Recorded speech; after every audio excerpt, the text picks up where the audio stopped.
Shana Tova. Thinking with the cantor how we wanted to do the second day of our Rosh Hashanah service, we wanted to do a little bit different than the first day. Because even though that the second day is a second chance, we cannot repeat exactly the same the first day and the second day, right? And in the liturgy, really the only thing that changed from the first day to the second day is the reading of the Torah and the Haftarah. Everything else in the service is actually the same. All the same prayers, all the same shofar, all the same Abinu Malkeinu. It will come after my words of Torah. And instead of reading ritually the Torah and the Haftarah, that for whatever reason it became a problem in the Jewish community. Because when the rabbis invented the idea that we need to, every Shabbat and every holiday, to read from the Torah, to read from the Haftarah, wasn't a ritual. Wasn't just a book open in Hebrew for nobody to understand. It was an opportunity to educate the Jewish people that were attending to the synagogue that morning. So I decided to do something slightly different. Instead of reading from the Torah itself and the Haftarah itself, we are going to study the Torah and the Haftarah itself. So if I ask you, after many years, you have been coming to services, most of you, much longer than I. The second day of Rosh Hashanah, what's the Torah and the Haftarah? You know? What's the Torah reading? The binding of Isaac. Very good. Okay, 1 point over there. 1 shofar point over there. The binding of Isaac. The Torah reading is the binding of Isaac. So let's resume the story for those who are not so aware. Abraham has 2 children, Ishmael and Isaac. And God says to Abraham, Abraham, wake up and go and sacrifice your son, your only son, the one that you love, Isaac. And according to the tradition, Abraham says to God, I don't have 1 son. I have 2 sons. Okay, the firstborn. But each one of them is the firstborn, one from Agar and one from Sarah. Okay, the one that you love. But I love both of them, Ishmael and Isaac. Okay, Isaac. That's the one that you need to sacrifice. So after 3 days, they go to Ar Moriah, where it was the temple of Jerusalem. And he's about to sacrifice his own son, his destiny, the one who should be his next successor in this breed, in this covenant with God. And at the last moment, what happens? An angel appears and holds the hands and says, do not touch the little boy. And over there appear what? A little ram, and that's why we have the shofar. Because that ram, the horn of the ram, got into some kind of little bush, and instead of sacrificing Isaac, they sacrificed the ram, and they took one of the horns of the ram to call out God, and for that we have the horn on Rosh Hashanah, and that's why this reading is on Rosh Hashanah. So good. The Torah reading, a good summary. What about the Haftarah? What is the Haftarah? What? No, that's not the Haftarah. What's the Haftarah? No, Jonah is on Yom Kippur, but half a point, okay? It's in the high holidays. It's in the Mincha, the afternoon service. No? Pnina? No, Pnina was yesterday. Hannah and Pnina, half a point also. Pnina and Hannah were yesterday. Also the story about a mother who was unable to be a mother, and finally she becomes a mother. Let me point out the Haftarah of this morning. Because the Torah portion, more or less we know it, but look at the Haftarah. It will be on page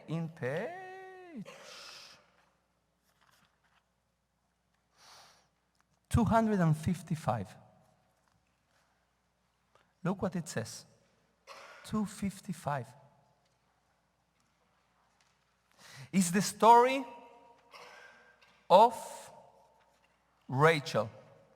It's the story of Rachel, according to prophet Jeremiah, who is unable to be comforted by the misfortune of their children. This is what Jeremiah says. Thus said the Eternal, a people survivors of the sword gained grace in the wilderness. Long ago, when Israel was on its journey home, the Eternal appeared and said to them, with an everlasting love I have loved you.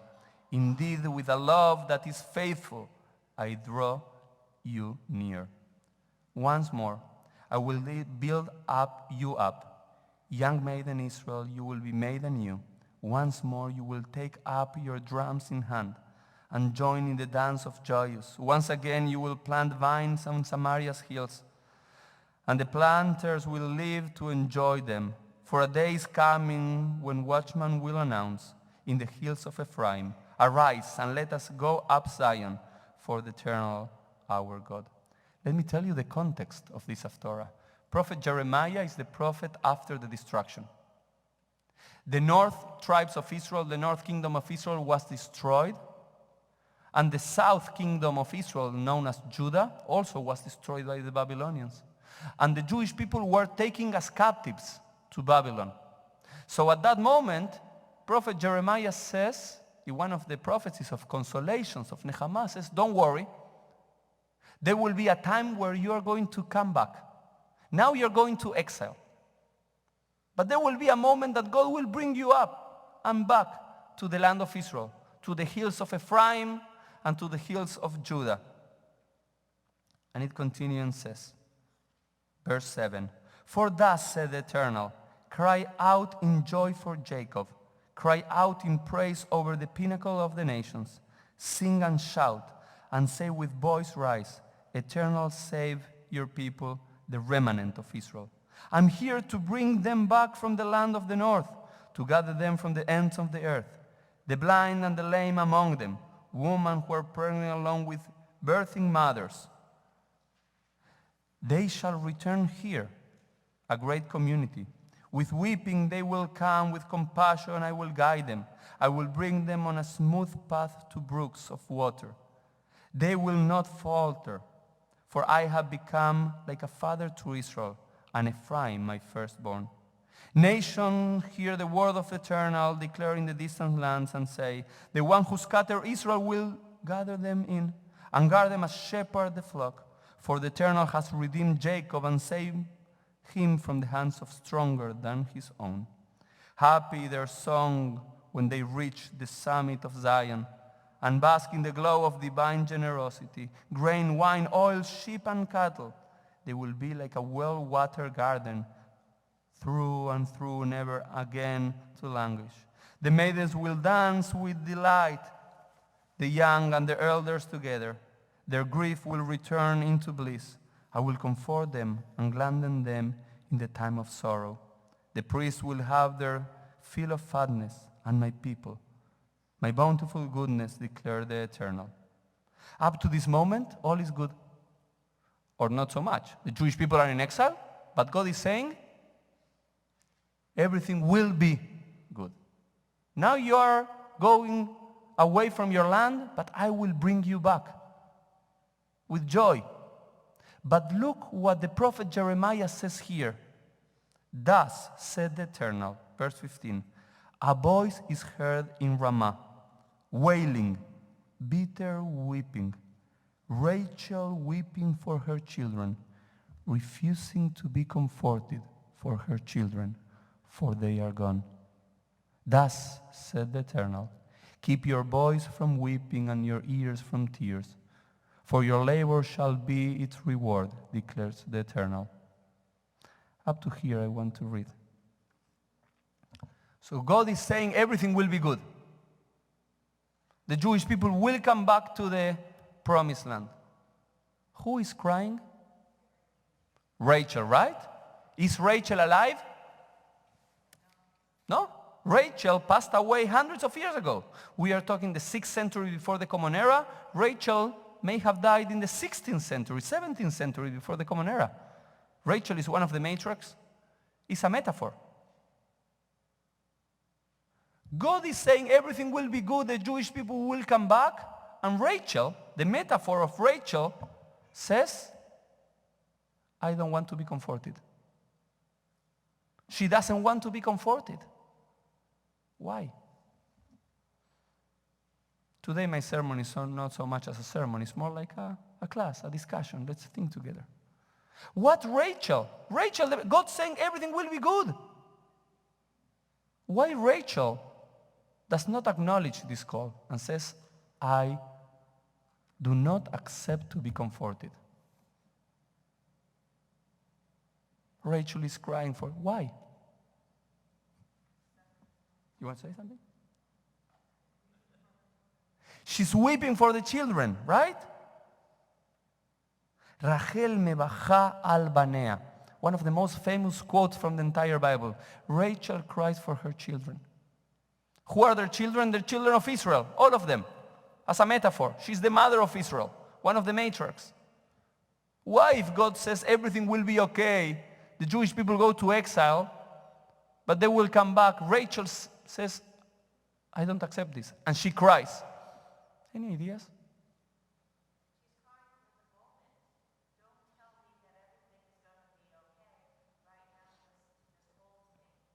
That's a beautiful answer, Kim. Rachel is saying to God, maybe everything will be okay in the future, but now I just need to cry. I see my children going to exile. I see them going to exile. Let me cry. And one of the most important lessons from our tradition is when somebody is angry, do not try to reconcile with that person at that moment. And when somebody is suffering, when somebody is crying, do not try to bring him comfort and console at that moment. It says in Pirkei Avot, there's a moment to be angry, and we will have moments of anger during this year. Our first response shouldn't be, everything will be okay, or try to explain how everything will be okay. Because God is being very rational here, right? Don't worry, they will go to exile, maybe 70 years in exile in Babylon, and then I will bring them back. And what does Rachel want? Just to cry. Because even if in the future you say everything will be okay, the surgery will be good, even if the doctors tell you everything will be okay, at that moment you just need to be like Rachel. You need to pour your expressions, pour your heart. Rachel doesn't want to know that everything will be okay. She wants to see their children okay at that moment, not in the future. There was someone else in the Bible that when they tried to comfort him, he said, no, I don't want to be comforted. Do you know who he was? Job. Job is one of them. And the second one, with the exact same words that Jeremiah uses, Jacob. Remember the story of Jacob? When the children go and they say that Joseph was killed by a beast, and they bring the tonet, the tunic full of blood, and the father recognized as the Joseph one, and the kids try to comfort the father, and the father says, I don't want to be comforted. I want to dwell in that moment of suffering. So now the question should be, we have the two stories, right? The story of Abraham almost sacrificing his son, Jacob. And then we have this story of Jeremiah saying to the Jewish people, everything will be okay. You will come back after the exile. And you have Rachel in the middle of the story. Another of the matriarchs, Abraham and Isaac are the patriarchs. Rachel is one of our matriarchs, says, Rachel me baja al banea. Rachel cries for her children. What's the connection? And always know the Torah and the Haftorah, they need to be connected. There's some way to connect both stories. Any idea? Have you ever think about this? Think about the amount of years you came to a Rosh Hashanah service. Think about the many years that you came to a second day Rosh Hashanah service, and this we have been readings for the last 2,000 years. Nobody changed the readings, neither the Torah or the Haftorah. But I just want to point out this year. Many times we come just as the ritual, and we repeat, and we say the Baruch. You know the drill.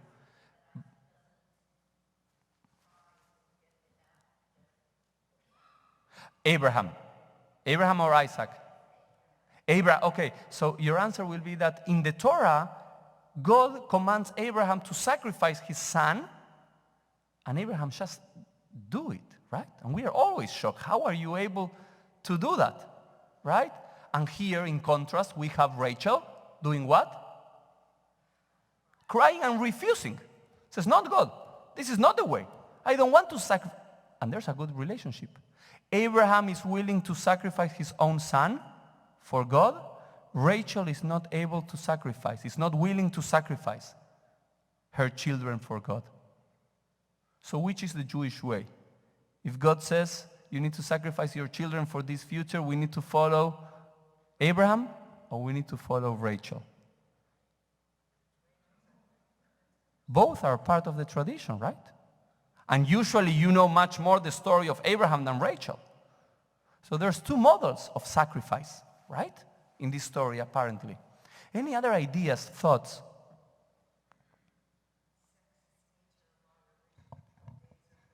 What? Again, sorry? Yes, it is, indeed. Yes.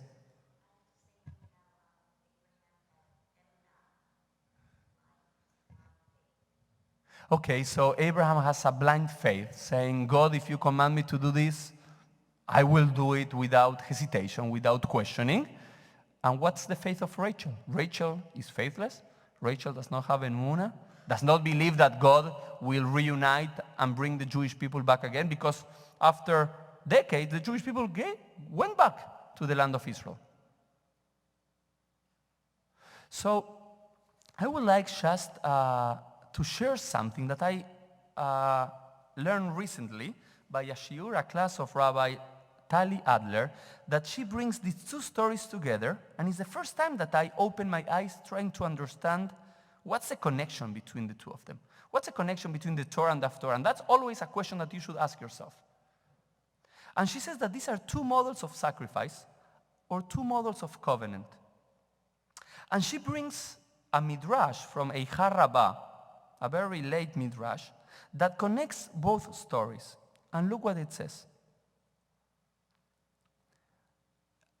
Immediately, Abraham began speaking before the Holy One, blessed be He, and said, Master of the universe, at 100 years you gave me a son. When he achieved cognition and was 37 years old, according to the tradition, Yitzhak wasn't a little boy. He was 37 years old when it was the binding. You said to me, sacrifice him as a burnt offering before me. I become like a cruel person to him and have no mercy on him. Rather, I myself bound him, will not remember this on my behalf and have mercy on my descendants. In this story, in this midrash, different patriarchs and important leaders of the Jewish people talk to God about how much they sacrifice. And says, God, for everything that I sacrifice, have mercy on my children. And that's what we do usually, and what we say and what we pray in the liturgy. We say, God, remember the zchut avot, the merit of our parents, the merit of the ones that came before us. How many times you plead a case, not because of you, but because who was your father, your mother, your grandfather, your grandmother? Don't do this for me. Do it because my grandfather or because of my mom. Do it because of them. In the Jewish tradition, we plead saying we are the descendants of Abraham, Isaac, and Jacob, Sarah, Rachel, Rivka, and Leah. Do it for them, not for us. We don't have merit. They have their own merits. So Abraham says to God, I was willing to sacrifice my own son. I give everything with blind faith, with Emanu-EL. Do this and remember my children, have mercy because of what I did. And at that moment, says the Midrash, connecting both stories, Rachel, our matriarch, interjected before the Holy One, blessed be He, and said, Master of the universe, it is revealed before you that your servant Jacob loved me abundantly and worked for my father 7 years for me. When those 7 years were completed and the time for my marriage to my husband arrived, my father plotted to exchange me with my sister for my husband. You remember that story? So all the patriarchs fail, and God does not have mercy on the Jewish people and says, you know what? They sin, they are going to exile, and I'm not bringing them back. They go to exile and they repent, and then I will bring them back. Abraham, Isaac, Jacob, they all try to intercede, and nobody's successful until Rachel jumps and says, remember this story, God? Remember that Jacob loved me too much, but in the night of the marriage, my father change me and gave Leah instead of me as the spouse of Jacob? Look what happens. The matter was extremely difficult for me when I became aware of that plot. And I informed my husband and gave him a signal to distinguish between my sister and me, so that my father would be unable to exchange me. So at that moment, when I knew what was going to happen, I made a plot. And I say to Jacob, Jacob, my father will try to exchange me with Leah. So these are the signs, so you know who is the real Rachel and who is Leah. Afterward, I regretted what I have done and suppressed my desire. I had mercy on my sister so that she would not be led to humiliation. So at that moment, according to the Midrash, Rachel regrets, says, I don't want to do this, because if I do this, Leah will be humiliated. The one that was supposed to be married first because she was the older one, she will be humiliated. In the evening, they exchanged me with my father for my husband, and I transmitted to my sister all the signals that I have given to my husband, so that he will think that she is Rachel. So she gives to Leah all the signals. So Jacob is unable to identify, and he thinks that he's really marrying to Rachel. Moreover, I entered beneath the bed on which he was lying with my sister. He would speak with her hands, and she would be silent. I would respond to each and every matter that he said, so that he would not identify my sister's voice. Look, the sacrifice that she made. In the wedding night, above the bed, who is there? Jacob with Leah. But because Jacob will be able to identify the voice of Leah, she goes beneath the bed and talks in Leah's behalf. Just, can you imagine this? The self-sacrifice of Rachel so her sister is not humiliated. It was the love of her life, and he was sleeping with someone else, and she was under the bed. I performed an act of kindness for her. I was not jealous of her, and I did not lead her to humiliation. If I, who is flesh and blood, was not jealous of my rival, and I did not lead her to humiliation and shame, you who are living an eternal, merciful King, why were you jealous of idol worship that has no substance? And you exiled my descendants, and they were killed by sword, and the enemies did to them as they pleased.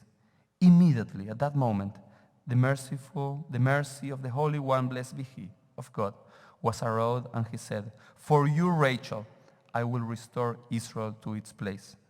That is what is written. So said the Lord. A voice is heard in Ramah, wailing bitter weeping. Rachel is weeping for her children. She refuses to be consoled for her children, as they are not. And it is written, so that the Lord restrain your voice from weeping and your eyes from tears, as there is reward for your actions, and there is hope for your future, the utterance of the Lord, and your children will return to their borders. So this is the end of the Midrash, and almost the end of my words this morning, so for Rosh Hashanah. In the story of Abraham, in order to prove that you love God, you need to sacrifice the most beloved thing that you have, even your children. In the story of Rachel, to show love God, you need to object and say, no, I'm not willing to sacrifice my own children and their future because, God, you got angry. And many times we think that the Jewish way to respond of sacrifice is sacrifice another person. And in the Rachel story, she sacrificed herself. Because God did not ask Abraham, go and kill yourself. Go and kill your children. It was difficult, but it wasn't himself. In Rachel's story, she sacrificed herself. And she acted with mercy. So God did not want it really, and did not hear the voice of Abraham, Isaac, and Jacob, and ordered, please, how they sacrifice. And did these things terrible for them, but just because God ordered them to do. God did not have mercy because of them to return the Jewish people from exile. But when he heard the voice of Rachel saying, remember what I did? I act with kindness. I restrain myself. I wanted to do this, but I knew that my sister will be suffering. At that moment, God says, this is the act of chesed. This is the act of love. This is the act of sacrifice that I really want. And I will return the Jewish people just because you didn't want to be consoled, and because you sacrificed yourself and you had mercy for your sister. And this is my wish for all of us this year. And this is my blessing for all of us. That many times when we desire something with all our hearts, if we know that that thing that we want will cause suffering to someone else, try for 1 second to restrain yourself. Not to sacrifice the other person for your beliefs. Let us all try to sacrifice a little bit of our desire, a little bit of what we want for the other people around us. If it's our spouse, our children, our father, our sister, our brother, our fellow congregant. Rachel wanted exactly the same as Leah, and she was able to restrain herself. And that restraint was the most beautiful act of kindness, of chesed, that we find in the Bible. And because she was able not to sacrifice her sister for her desire, but her desire for a little while for her sister, God said, this is the kind of actions that I want from my people. And for this I will have mercy, and I will return the Jewish people back to the Jewish land. Shana Tova u'Metuka.